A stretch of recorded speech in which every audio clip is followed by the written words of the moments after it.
이를 바랍니다. 19세기 영국 국민들에게 아주 정말 존경을 받는 한 작가가 있었는데 그의 이름이 월터 스콧이라고 하는 분입니다. 정말 지금도 나와 있는 번역된 책들도 정말 많고요.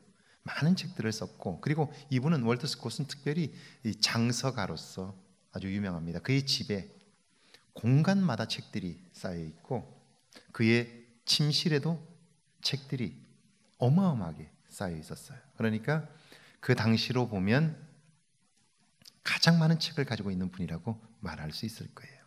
이분이 이제 연로하셔서 몸에 병이 들게 되고, 그리고 이제 죽음을 앞두게 됩니다. 더 이상 살아날 가능성이 없는 거죠. 그가 누운 채로 하인을 부릅니다. 불러서 하인에게 이렇게 말해요. 그 책 좀 가져오게. 내가 그 책을 좀 읽어봐야 되겠네. 그래요. 예? 잘 안 들려요? 네. 자, 마이크 좀 높여주세요. 네. 죄송합니다. 네. 이건 마이크가 작은 게 아니고 내가 잘 안 들리는 거예요. 그러니까 그냥 크게 해달라 그러면 되는 거예요. 근데 성질 내면서 또 목사님 빨리 크게 해달라고 이렇게 하는 건 내가 안 들리는 거지 마이크가 작은 건 아니에요. 제가 한번 큰 소리로 하겠습니다. 책이 어마어마하게 많은 집에 살고 있는 이 월터 스콧이 이제 몸이 병들어 얼마 남지 않았는데요, 그의 하인에게 말하기를 그 책 좀 갖다 달라고 그렇게 얘기를 했어요. 하인은 그 집이 온통 다 책인데 어떤 책을 가지고 오라고 그러는 건가 몰라가지고 다시 묻습니다. 주인님, 어떤 책 말입니까?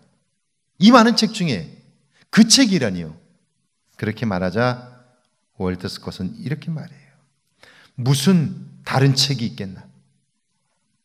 성경책이지. 그래요. 하인이 성경책을 갖다 주자 그가 성경을 열고는 읽기 시작해요. 그리고는 눈물을 주르륵 흘리면서 혼잣말처럼 이렇게 말해요. 이 자리에 서고 보니까 장서에 있는 그 어떤 책도 나를 위로하지 못하지만 성경은 이때에도 나를 위로하고 나에게 힘을 준다네. 그러는 거예요. 그 자리에 서보면 알아요. 그 자리에 서보면 그 어떤 책도, 그 어떤 사람도 위로를 줄 수 없고요, 힘이 될 수 없어요. 그런데 오직 성경만이 그 마지막 순간에 그에게 힘을 주고 그에게 위로를 주는 거예요. 그런데 여러분, 이게 평상시에 성경을 가까이 대하지 않고 마지막 시간에 그게 될까요? 결코 되지 않을 거예요. 어제 이병숙 집사님이 위급하다는 걸 제가 그 전날 가서 보고 직감했어요. 그리고 힘들겠다 하는 생각이 들었어요. 그래서 사실 주일을 준비하기 때문에 바쁜 시간이었는데 우리 집사님 한 분이 사고가 나서 병원에 입원을 해서 수술을 하는 바람에 급히 그 병원을 갔다가 돌아오는 길에 아무래도 또다시 볼 것 같지 않아요. 그래서 원대병원의 응급실로 들어갔어요. 들어가 보니까 아들, 딸들이 다 와 있어요. 아시는 것처럼 아들은 의사예요. 전날보다 더 안 좋아져서 산소호흡기를 끼웠어요. 물론 의식은 없고요. 심정지가 왔는데 가까스로 심장은 다시 뛰게 했지만 다시 심정지가 오면 이제는 다시 심장을 압박할 수가 없다는 거예요. 그대로 끝날 수밖에 없다는 거예요. 아들에게 제가 물었어요. 도대체 왜 이렇게 된 거냐고. 아니, 무릎을 수술하러 갔는데 왜 갑자기 혼수 상태가 오고, 그 전날도 제가 가보니까 의식이 없는데 몸은 계속해서 경련이 일어나는 거예요. 도대체 이게 왜 그러는 거냐고. 자, 아들이 의사지만 할 수 있는 게 아무것도 없는 거예요.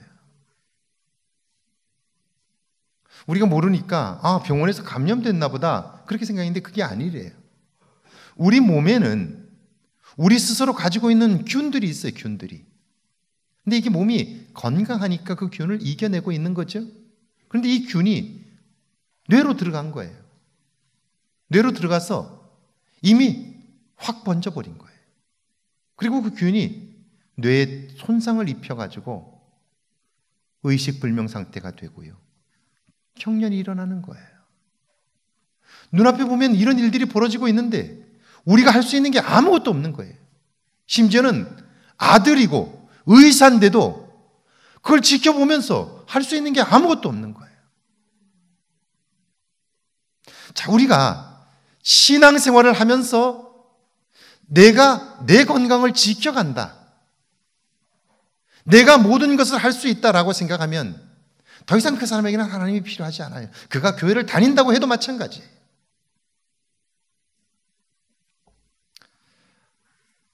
의사인데도 할 수 있는 게 아무것도 없는 거예요. 그냥 지켜보는 것밖에 없는 거예요. 그런데 틀림없이 뇌가 손상을 입으면 혼수 상태에 빠질 수밖에 없고, 그러면 몸이 균형을 잡기가 어렵기 때문에 심정지가 올 수밖에 없어요. 그래서 제가 그 얘기를 듣고 나서 돌아오면서 그랬어요. 오늘 넘기기 어렵겠구나. 그랬더니 결국 어제 10시 20분에 돌아가신 거예요. 그 주간에 제가 병원에 갔을 때 얼마나 많은 말들을 했는지 몰라요. 웃으면서 농담하고 그랬어요. 그때까지도 몰랐던 거죠. 이런 일이 벌어질 것이라고. 자, 이병숙 집사님만 그런 게 아니고 우리의 삶이 그런 거예요. 우리는 뭐 굉장히 다 아는 것 같지만 사실은 우리는 모르는 거예요. 우리의 앞일을 전혀 모르는 거예요. 그리고 하루하루를 은혜 가운데 사는 거예요. 자, 여기에서 신앙은 시작되는 건데, 그래서 우리가 하나님을 믿는 건데, 신앙생활을 하다 보면 그 하나님을 놓쳐버려요. 잊어버려요. 그리고는 내가 다 하는 것처럼 살아가는 거예요. 여러분, 인생의 끝에서 나의 도움이 되실 분이 누구일까요? 나는 무엇으로 그 시간을 위로받으며 힘을 얻을 수 있을까요? 하나님과 평상시에 사귀지 않고 하나님과 함께 교제하지 않고 그 시간만 되면 하나님과 가까워질 수 있을까요? 평상시에 성경을 읽지 않으면서 그 고독한 시간, 그 힘겨운 시간이 왔을 때에 성경을 열고 그 성경 말씀 속에서 위로를 받을 수 있을까요? 그건 불가능해요. 그건 어려워요. 제가 음악을 좋아하지만 듣지 않았던 음악을 처음 들으면 지루해요. 얼마나 지루한지 몰라요. 얼마나 힘든지 몰라요. 여러분은 아마 잘 이해를 못 하실 거예요. 제가 처음 미국에 가서 영어를 공부하기 위해서 미국 교회를 갔어요. 설교를 듣는데 한번 들어보려고 얼마나 집중해서 듣는지 몰라요. 그런데요, 딱 3분에서 5분만 지나면 머리가 딱딱 아파요. 그 다음에는 무슨 말 하는지 들려오지 않을 뿐 아니라 머리가 아파서 더 이상 들을 수도 없어요. 익숙하지 않기 때문에 그래요. 그런데 여러분, 제가 지금 하는 말을 여러분이 들으려고 노력하나요? 그냥 귀에 들리지 않아요? 듣고 그냥 이해되지 않아요? 왜 그래요? 여러분은 언어를 알기 때문에 그래요. 익숙하기 때문에 그런 거예요. 마찬가지예요. 하나님의 말씀만이 우리의 인생의 끝에서 우리를 위로할 수 있고 우리에게 힘을 줄 수 있어요. 그런데 그날이 오기까지 우리가 그 말씀을 얼마나 사모하고 사랑하느냐 하는 거예요. 하나님과 얼마나 가깝냐 하는 거예요. 그렇지 않으면 그날이 와도 우리는 고독하게 천장만 쳐다보며 살 수밖에 없어요. 자, 오늘 저는 오전 시간에 믿음으로, 행함이 있는 믿음으로 이제 하나님의 새로운 세계에 대하여 도전해보자, 신앙이 성장하면 좋겠다라는 이야기를 드렸어요. 그러면 여러분, 우리의 신앙이 어디까지 성장하면 좋을까요? 우리가 어디까지 믿음이 자라면 좋을까요? 마태복음 26장에 보면 우리가 아는 것처럼 베드로는 예수님을 잡으러 왔던 대제사장의 종들 그 중에 하나의 귀를 칼로 내리쳤어요. 그리고 그것은 그가 할 수 있는 자기 스승에 대한 의일이었고 자기가 할 수 있는 최선의 일이었어요. 그런데 그게 옳다고 생각하여 그 일을 했는데 예수님께서는 그를 향하여 이렇게 말씀하세요. 내가 지금 아버지께 구하여 12군단 더 되는 천사를 보내게 할 수 없는 줄로 아느냐? 만일 그렇게 되면 이런 일이 있을 것이라고 한 하나님의 말씀, 성경은 어떻게 이루어지겠느냐? 그렇게 물으셔요. 자, 여기서 우리는 성숙한 신앙과 어린아이의 신앙을 볼 수 있어요. 우리의 신앙이 어디까지 성장해야 될까? 그걸 알 수 있어요. 우리의 신앙은 성장해야 하는데요, 그래야 우리의 삶에 기쁨이 있고 즐거움이 있는데요, 어디까지 성장해야 할까? 내 뜻을 완전히 접고 그리고 하나님의 뜻을 행할 수 있을 때까지 우리는 자라가야 하는 거죠. 어떤 경우에도 내 뜻을 접고 하나님의 뜻을 이룰 수 있는 자리까지, 여기까지 우리는 성장해야 하는 거예요. 그러면 어떻게 그렇게 성장해 갈 수 있을까? 여러분, 믿음은 작은 도전을 통해서 하나님을 가까이 하게 하고 하나님의 살아계심을 경험하게 하고 그래서 하나님과 깊은 교제를 이루게 하는 거죠. 자, 그러면 지속적으로 이 믿음이 성장하려면 우리는 믿어야 할 것이 분명해야 돼요. 오늘 성경에 보니까 4절에 그걸 말씀하고 있는데요, 4절 한번 같이 읽어볼까요? 4절 함께 읽습니다. 하나님께서 지으신 모든 것이 선하매 감사함으로 받으면 버릴 것이 없나니. 자, 우리의 믿음이 계속해서 성장하기 위해서 우리에게는 믿음이 필요한데, 그런데 그 믿음의 첫 번째 내용이 뭐냐면 하나님이 지으신 모든 것이 선하다, 그걸 믿는 거예요. 자, 이때 지으시다 하는 말은 창조하다 그런 말인데요, 이때 창조하다는 말은 처음 하나님께서 만물을 창조하신 것과 더불어 오늘 새롭게 창조하시는 것을 의미하는 거예요. 자, 보세요. 삭개오가 예수님을 자기 집에 모시고 예수님의 말씀을 들으면서 그의 마음속에 새로운 믿음이 생겼어요. 이분을 나의 주로 믿게 될 때에 내 삶에는 지금까지 경험하지 못한 기쁨과 즐거움이 있게 될 거다, 그렇게 믿게 되었어요. 그리고 그는요, 그 삶의 기쁨을 위하여 도전해요. 내가 가진 재산 중에 절반을 가난한 자와 나누겠습니다. 네 것을 훔친 것이나 속인 것이 있으면 4배로 갚겠습니다 라고 이야기를 해요. 그러자 예수님의 말씀이에요. 오늘 이 집에 구원이 이르렀으니 이 사람도 아브라함의 자손이로다. 할렐루야. 자, 예수님을 만나기 이전에 삭개오는 부자가 되는 게 꿈이었고 성공하고 출세하는 게 그의 목표였어요. 그리고 그걸 이루었어요. 왜냐하면 그것만 얻으면 내 삶은 기쁨이 있고 즐거움이 있고 폼나게 살 수 있을 거라고 생각했어요. 그런데 그걸 얻었지만 내 삶에 기쁨은 없는 거예요. 즐거움은 없는 거예요. 그래서 그는 예수님께 나오게 되었고요, 예수님을 만난 이후에 그는 이전과는 완전히 다른 사람이 되었어요. 모으려고만 했던 그 사람이 나눠줄 줄 알게 되었고요. 베풀 줄 알게 된 거예요. 그래서 그때부터 그의 삶에 기쁨이 생기기 시작한 거죠. 자, 우리의 실력으로 되어진 것이 아니고 예수님을 만남으로 이루어진 거예요. 할렐루야.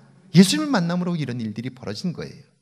그러니까 믿음으로 인하여 행하게 될 때 그곳에서 우리는 내가 경험하지 못한 하나님의 놀라운 은총을 보게 되는데, 어떤 사람이 그걸 경험할 수 있느냐면 하나님이 하시는 모든 일은 선하다라고 믿는 사람, 그래서 도전하는 사람, 그 사람이 믿음이 성장해 가고요. 그걸 경험하고 나면 자기 뜻을 접고 하나님의 뜻을 행할 수 있는 사람으로 변화되는 거죠. 여러분에게 이런 은혜가 있기를 주 이름으로 축원합니다. 두 번째는 감사함으로 받으라는 거예요. 감사함으로 받으라. 자, 살다 보면 우리의 생각에 감사할 수 없을 것 같은 때가 참 많아요. 그런 날들이 정말 많아요. 그런데 그때 어떻게 감사할 수 있을까 하는 거예요. 구약에 나오는 룻이라는 사람은 자기 고향에서 이스라엘, 그것도 베들레헴 출신의 한 사람을 남편으로 맡게 되었어요. 그런데 무슨 일인지 그 남편은 그곳에서 죽고 말았어요. 보통 같으면 남편 죽었으니까 자기 고향으로 돌아가 부모님과 함께 살면 돼요. 그런데 그는 홀로 남은 시어머니와 함께 남편의 고향으로 가겠다는 거예요. 시어머니가 말합니다. 아직 젊은데 다시 결혼해도 되는데 왜 날 쫓아오느냐고, 오지 말라고, 돌아가라고 이야기를 해요. 근데 그는 말합니다. 어머니의 백성이 나의 백성이 되고 어머니의 하나님이 나의 하나님이 되신다는 거예요. 여기서 강조점은요, 내가 어머니가 먼저 믿은 하나님, 그 하나님을 나의 하나님으로 모셨기 때문에 이제 다시 돌아가면 우리 조상들이 섬기는 우상을 섬기게 될 텐데 이제는 하나님을 떠날 수 없습니다 라고 고백한 거예요. 고향에 가서 편안한 삶을 사느니 차라리 하나님과 함께 더불어 고난받는 삶을 살겠습니다, 이런 다짐인 거예요. 그래서 그는요, 남편도 없는 남편의 고향 베들레헴으로 돌아옵니다. 여러분, 그렇다면 그를 기다리고 있는 건 뭘까요? 그를 기다리고 있는 것은 굶주림입니다. 먹을 게 없어요.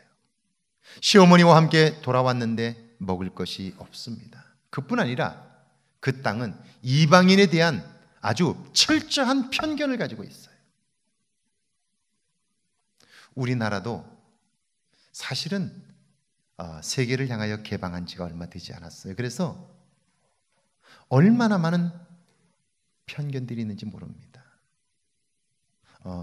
외국인 노동자들이 들어와 살고 있는데요, 그들을 우리는 함부로 이야기를 해요. 이건 우리의 현실이에요. 이런 거예요.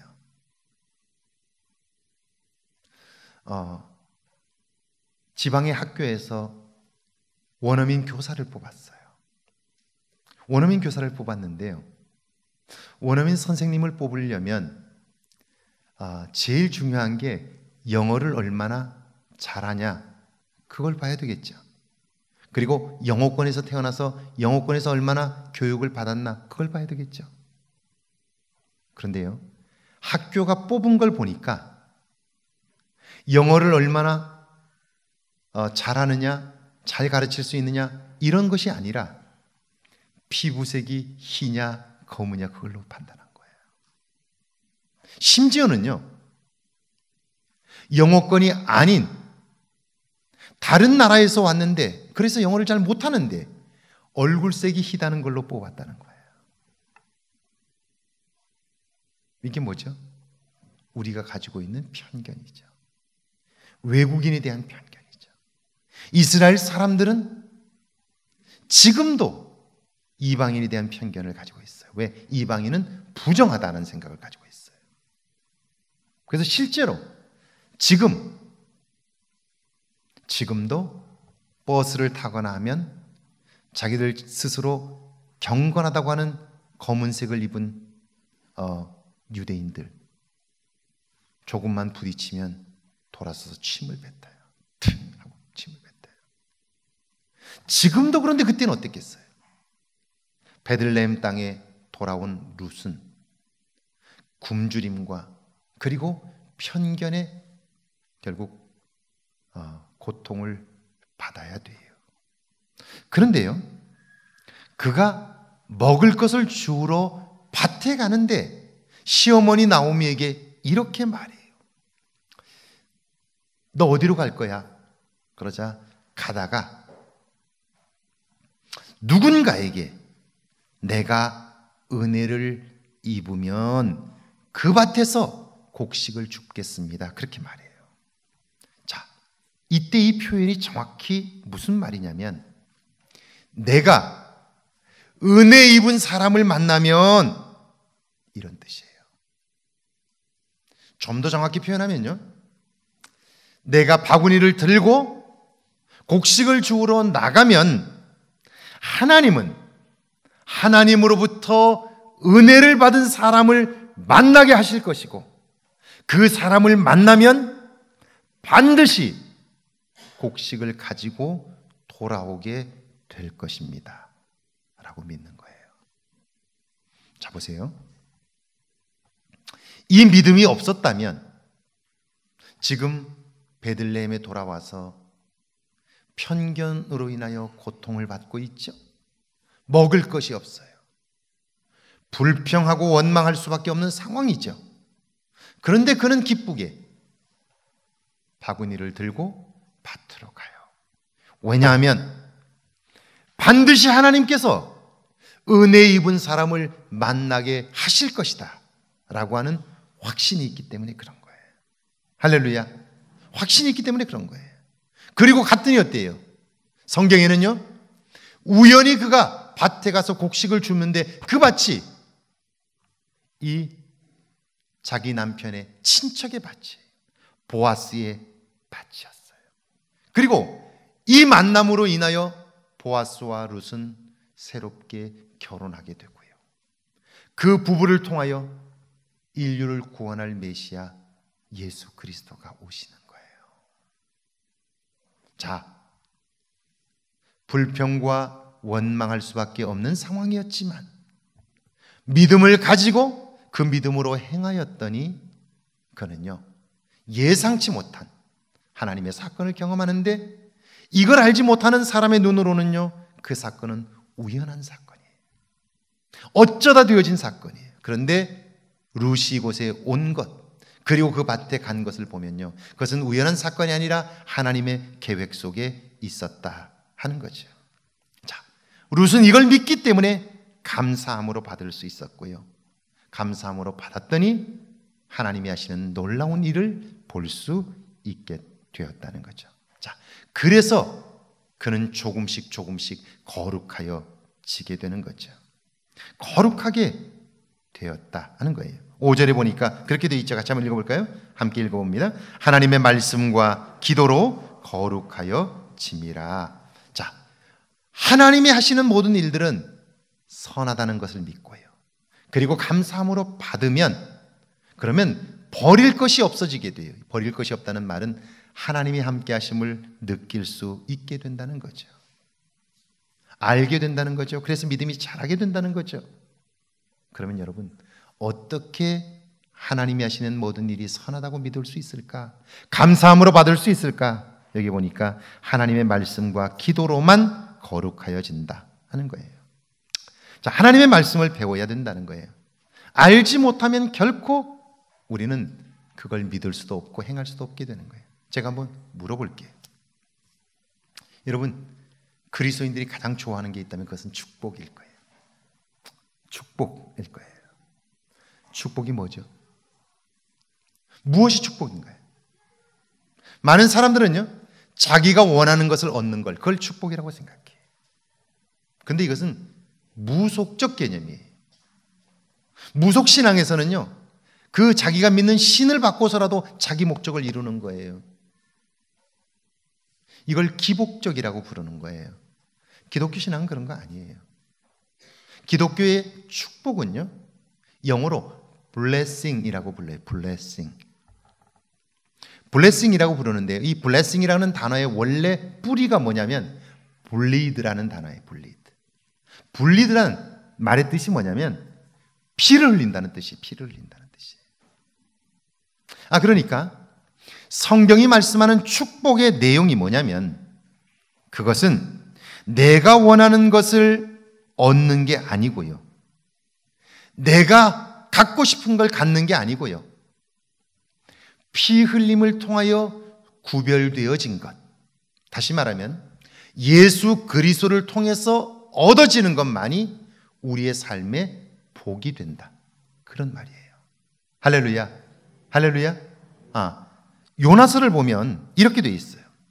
요나는 하나님께서 너는 니느웨 성으로 가라. 가서 하나님께서 심판하신다는 사실을 선포해라. 그렇게 얘기해요. 근데 요나는 가고 싶지 않아요. 왜냐하면 이 니느웨는 이 자기 동네와 나라를 괴롭혔던 적국의 수도예요. 그들은 너무너무 잔인해가지고 우리 집안, 우리 동네를 뒤져보면 그들에 의해서 죽임당한 사람, 재산을 뺏긴 사람, 집이 불질러진 사람, 다리가 부러진 사람, 장애를 입은 사람 너무너무 많아요. 못된 사람들이거든요. 근데 요나가 알고 있는 게 있어요. 그게 뭐냐면 내가 가서 선포하면, 그들이 회개만 하면 하나님은 그런 자도 용서해 주신다는 걸 알아요. 그러니까 내 눈에 흙이 들어가도 저놈들이 구원받아서 기뻐하는 걸 내가 볼 수가 없는 거예요. 그래서 니느웨로 가라는 명령을 거절하고 다시스로 가요. 다시스로 도망쳐가는 거예요. 그래서 성경을 보니까 이렇게 돼 있어요. 다시스로 도망하려 하여 욥바로 내려갔더니 마침 다시스로 가는 배가 있었다는 거예요. 마침 잘 됐다. 그렇게 생각했을 거예요. 근데 우리는 알아요. 그 길은 무슨 길이에요? 풍랑을 만나는 길이고 죽을 만큼 고통스러운 시간이에요. 그걸 모르니까 그 배를 탄 거예요. 그리고는 잘 됐다. 그리고는 뱃속에 들어가 잠잔 거예요. 그대로 두면 요나는 죽는 거예요. 그 인생 그렇게 끝나는 거예요. 내가 원하는 대로 되는 것이 복이 아니라는 거예요. 우리에게 있어서 복은 뭐냐면요, 피 흘림을 통과한 것만 복이 돼요. 예수 그리스도를 통과한 것만 복이 되는 거예요. 할렐루야. 이걸 기억하는 일이 얼마나 중요한지 몰라요. 왜냐하면 예수 그리스도를 통하지 않고는 우리는 우리 속에 있는 욕심을 거를 수가 없어요. 우리 속에 있는 교만을 걸러낼 수가 없어요. 욕심과 교만이 뿌리가 된 우리의 모든 행동과 모든 것은 다 죄와 연결될 수밖에 없기 때문이에요. 여러분, 이걸 기억하는 일이 참 중요해요. 그러니까 무엇이 축복일까? 그것은요, 나를 포기하고 하나님의 뜻을 알고 그것을 행할 수 있는 것, 그게 복인 거예요. 아멘이시죠? 예. 사이비 종교는 내가 하나님을 바꾸어서라도 내 목적을 이루게 해요. 그러나 올바른 신앙은 나를 바꾸어 내가 하나님의 뜻에 맞추게 하는 거예요. 그래서 우리가 말씀을 배우지 않으면 우리의 삶은 달라지지 않는 거예요. 두 번째는 기도하라는 거예요. 여러분, 안다고 변한다, 깨닫는다고 변하지 않는 게 인간이에요. 다시 말하면 우리가 알고 깨닫게 되었을 때 그것을 행동하도록 만드는 내적인 동기가 없으면요, 변화는 불가능한 거예요. 그래서 성경을 보면요, 우리가 말씀을 깨닫고 말씀대로 살아보려고 할 때 우리의 능력이 아니라 우리를 돕는 분이 계심을 말씀해요. 로마서 8장 27절에 보니까 마음을 살피시는 이가 성령의 생각을 아시나니 이는 성령이 하나님의 뜻대로 성도를 위하여 간구하심이라. 목사님, 나는 기도할 줄 모르는데요. 성경에 보니까 로마서 8장 26절에 오직 성령이 말할 수 없는 탄식으로 우리를 위하여 친히 간구하신다. 그래서요, 예수님께서 변화산상에 올라가셨을 때 한 귀신 들린 아들을 데리고 온 아버지가 제자들에게 말해요. 내 아들이 지금 귀신 들려 죽게 되었는데 내 아들을 좀 고쳐주십시오. 제자들이 아마 손을 얹고 간절하게 기도했을 거예요. 그런데 안 되는 거예요. 예수님께서 오셨어요. 예수님께 할 수 있거든 내 아들을 좀 고쳐주십시오. 그러자 예수님께서 할 수 있거든이 무슨 말이냐? 믿는 자에게는 능치 못함이 없느니라. 그리고 예수님께서 그 아들을 고쳐줘요. 제자들이 그 아버지가 가고 나서 예수님에게 조용히 물어요. 아니, 우리는 왜 안 되고 예수님은 됩니까? 그러자 예수님께서 이렇게 말씀하세요. 기도 외에 다른 곳으로는 이런 종류가 나갈 수 없느니라. 여러분, 이때 기도라는 게 뭘까요? 이때의 기도는 예수 이름의 기도예요. 제자들은 그 이전에 예수의 이름으로 성공한 경험들이 있어요. 귀신이 쫓겨가고 병자가 낫는 걸 경험했어요. 그런데 그 순간 내가 했다고 생각한 거예요. 나는 이제 손만 얹으면 나아, 이렇게 생각한 거예요. 내가 한다고 생각한 거예요. 그래서 열심히 한 거예요. 안 나았어요. 근데 예수님은 기도하자 나음을 입었어요. 차이가 뭘까요?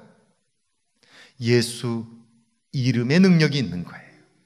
나에게 능력이 있는 게 아니고요. 나의 경험이나 과거의 성공이 나를 보장해 주는 것이 아니라는 거죠.